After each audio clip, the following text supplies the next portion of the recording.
வணக்கம். நம்ம சேனலுக்கு தொடர்ந்து ஆதரவளித்துக் கொண்டிருக்கும் நல்ல உள்ளங்களுக்கு நன்றி. தொடர்ச்சியாக ஆதரவு கொடுங்க. இன்னைக்கு முழுக்க முழுக்க பார்த்தீங்கன்னா, கமலஹாசன் மன்னிப்பு கேட்க வேண்டும் ஒரு பக்கம். கமலஹாசன் மன்னிப்பு கேட்கக்கூடாது இன்னொரு பக்கம். இன்னொரு பக்கம் வந்து இங்கேருந்து நாங்க வந்து தண்ணி குடுத்துட்டுருக்கோம். நெறைய பேர் இங்க வேலை செய்றாங்க. அதனால கமலஹாசன் மன்னிப்பு கேட்பாருன்னு ஒரு அமைச்சரே பேசுறாரு. ஒண்ணும் புரியல. யார மிரட்டுறாங்கன்னு நமக்கு புரியல.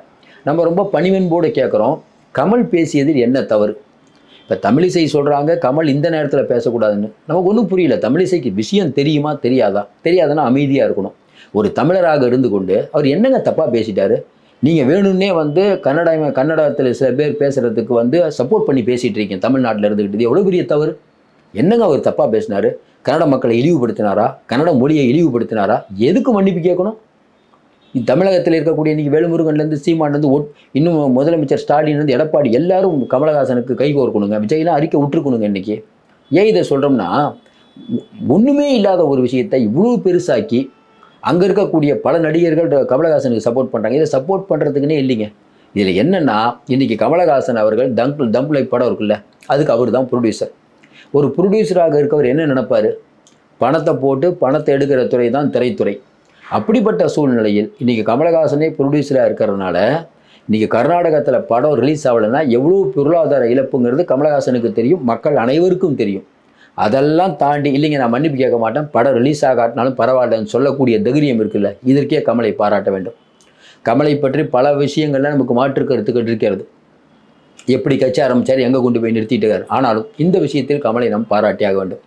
இன்னொன்று சொன்னோம், கமல் எம்பி ஆகிற முதல் நாள் கமல் பற்றியும் சல்மா அவர்களை பற்றி நம்ம சொன்னது கரெக்டான ஆளை தான் வந்து திமுக தேர்ந்தெடுத்திருக்குது. ஏன்னா இன்றைக்கி கமலஹாசன் அவர்கள் வந்து பிஜேபிக்கு எதிராக பல கருத்துக்களை தைரியமாக சொல்லக்கூடியவர். ரொம்ப நாளாக பார்த்துட்ருக்கோம். இன்கம் டேக்ஸ், இடி எது வந்தாலும் பார்த்துக்கிறங்கிற ரேஞ்சில் அவர் பேசுகிறார். எத்தனை நடிகர்களுக்கு இந்த துணிச்சல் வரும்? அப்படிப்பட்ட ஒருத்தர் எம்பி ஆகி போகும்போது ஒரு தடவை கமல் ஆக்கி பார்ப்போம், அவர் உரிமைக்காக குரல் கொடுப்பான்னு நம்ம நம்புகிறோம். அந்த சூழ்நிலையில் கமலுடைய இந்த வார்த்தை ரொம்ப முக்கியத்துவம் வாய்ந்தது. தொடர்ந்து நம்ம சொல்லிட்டு இருக்கிறது என்னென்னா, கேரளாக்காகவும் கர்நாடகா முல்லை பெரியாறு அணை பிரச்சனையாக இருந்தாலும் சரி, காவேரி பிரச்சனையாக இருந்தாலும் சரி, நம்மளுடைய அங்கே இருக்கக்கூடிய தமிழ் மக்கள் பெரிய பிரச்சனையாகிறதெல்லாம் கடந்த காலத்தில் நடந்திருக்குது. நம்ம வந்தவரை வாழ வைக்கும் தமிழகம். நம்ம யாரும் எதுவும் பண்ண மாட்டாங்க, இனிமேலும் பண்ண மாட்டாங்க. நம்மை பொறுத்தவரையில் அகிம்சை தான். தமிழர்கள் வந்து எந்த அளவுக்கு வந்து, ஏன்னா நம்ம எப்போ இந்த பிரச்சனை வந்தாலும் நடிகர்கள் படத்தை ஓட விட மாட்டோம்னு சொல்கிறது, நம்ம எல்லா நடிகர் படத்தையும் பார்ப்போம். இது என்னென்னா, கன்னட மக்கள் முழுமையாக அப்படி இல்லைங்க. ஒரு சிலர் பண்ணக்கூடிய தவறுனால இது எவ்வளோ பெரிய இஷ்யூ கொண்டு வராங்க பாருங்கள். எவ்வளோ பிரச்சனை நாட்டில் இருக்குது. இந்த பிரச்சனையெல்லாம் விட்டுட்டு இன்றைக்கி வந்து இந்த மொழி பிரச்சனையை கிளப்பி, அதுவும் ஒரு நீதியரசர் சொல்கிறாரு, கமல் அவர்கள் மொழி அறிஞரா அப்படின்னு கேட்குறாரு. நம்ம இங்கே இருக்கக்கூடிய அரசியல் கட்சி சீமான் உள்ளிட்ட வேல்முருகன் உள்ளிட்டவங்க கேட்குற ஒரு பாயிண்ட், சரிங்க அவர் மொழி அறிஞர் இல்லை, இப்போ இதை சொல்லக்கூடிய நீங்கள் எல்லாம் மொழியெல்லாம் நல்லா கற்று தேர்ந்தவர்களா? இதற்கு மொழி அறிவு எதுக்கு தேவை? உலகத்தில் இருக்கக்கூடிய பல பேருக்கு தெரிஞ்ச உண்மை, தமிழ் தான் மூத்த மொழி. இந்தியாவில் இருக்கிற அறிஞர்களும் வெளிநாட்டு அறிஞர்களும் தமிழில் இருந்து தான் மற்ற மொழிகள் தோன்றியதுங்கிறத ஊர்ஜிதப்படுத்தப்பட்ட உண்மை, வரலாற்று உண்மை. அந்த உண்மையை ரொம்ப மென்மையாக தான் சொன்னார். இந்த மென்மையாக சொன்னதுக்கு இவ்வளோ கண்டனம்னா, ஏங்க ஒரு ஒரு விஷயம் யாராவது மனசை புண்படுத்தியிருந்தால் நம்ம மன்னிப்பு கேட்கலாங்க, நியாயம் இருக்குதுங்க. அதை விட்டுட்டு தமிழிசை வந்து இப்போ ஏன் பேசுகிறீங்க அப்படின்னா, ஏங்க நம்ம அம்மாவை அம்மானு கூப்பிட்றோம், அப்பாவை அப்பான்னு கூப்பிட்றோம், இப்போ ஏன் கூப்பிட்டீங்க நான் கேட்க முடியும்? எப்பயுமே அம்மா அப்பா தான். இதில் என்ன இதெல்லாம் புரியவே இல்லையே. வேற்றுமையில் ஒற்றுமை தான் இந்தியா. இவங்க சொல்கிற மாதிரி ஒரே நாடு ஒரே தேர்தல் வந்து ஒரே தேர்தலுங்கிறாங்களே, இந்த கதையெல்லாம் ஓட்டிகிட்டு இருக்க முடியுமா? கமலஹாசன் எடுத்த முடிவு சாலச்சிறந்த முடிவு. மறுபடியும் சொல்கிறோம், இன்றைக்கி ஒட்டுமொத்த தமிழகமும் கமலஹாசன் பின்னால் இருக்குது. இன்னும் நிறைய பேர் அறிக்கை ஒன்று நம்ம நினைக்கிறோம். எல்லாத்தையும் தாண்டி இந்த பிஜேபி இந்த விஷயத்தை எப்படி அணுகுதுன்னு பார்த்தாவே பிஜேபியோடைய இரட்டை வடம் தெரியும். கமலஹாசன் திமுக கூட்டணியில் இருக்கார். அதுவும் பார்த்தீங்கன்னா இவங்களுக்கு பெரிய பிரச்சனையாக இருக்கார். அதனால் அவர் எப்போ அவரை கார்னர் பண்ணலான்னு பிஜேபி தொடர்ந்து பார்த்துக்கிட்டே இருந்தது. இது ஒரு சந்தர்ப்பமாக இருந்தது. அதாவது அங்கே இருக்கக்கூடிய டிகே சிவகுமார்லேருந்து சித்தராமையார்லேருந்து யாருக்கு கண்டனம் தெரிவிக்கிறாங்க? நம்ம இவங்களுக்கு கமலஹாசனுக்கு கண்டனம் தெரிவிக்கிறாங்க. இங்கே இருக்கக்கூடிய தமிழிசை என்ன பண்ணியிருக்கணும்?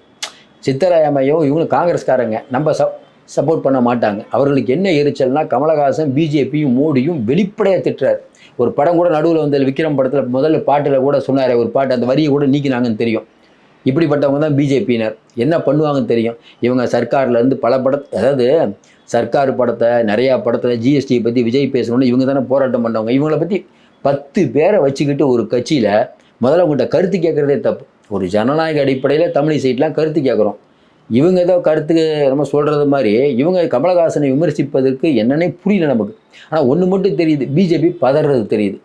நம்ம என்ன ரொம்ப தெளிவாக கேட்குறோம், இந்த தங் லைஃப் படத்தை வந்து இன்றைக்கி ஓட விடாமல் நாங்கள் வந்து பண்ணுறோம் அப்படின்னு சொல்கிறாங்களே, இது ஒருவருடைய அதாவது எவ்வளோ பேருடைய உழைப்பு ஒன்றை தாண்டி இது கன்னடம் திரையுலகத்தினர் இருக்காங்கல்ல, கன்னட படம் இங்கேயும் திரையிட்டு இருக்காங்க. இதே வார்த்தையை நம்ம சொன்னால் அவங்களுடைய நிலைமை என்னங்க? ஏன் இதை கொஞ்சம் கூட புரிஞ்சுக்க மாட்டுறாங்க நமக்கு புரியல. ஒரு சின்ன விஷயத்தை பூதாகரமாக்கி இதை பெரிய பிரச்சனையாக்கி வளர்வது யாருக்கும் நல்லதில்லை.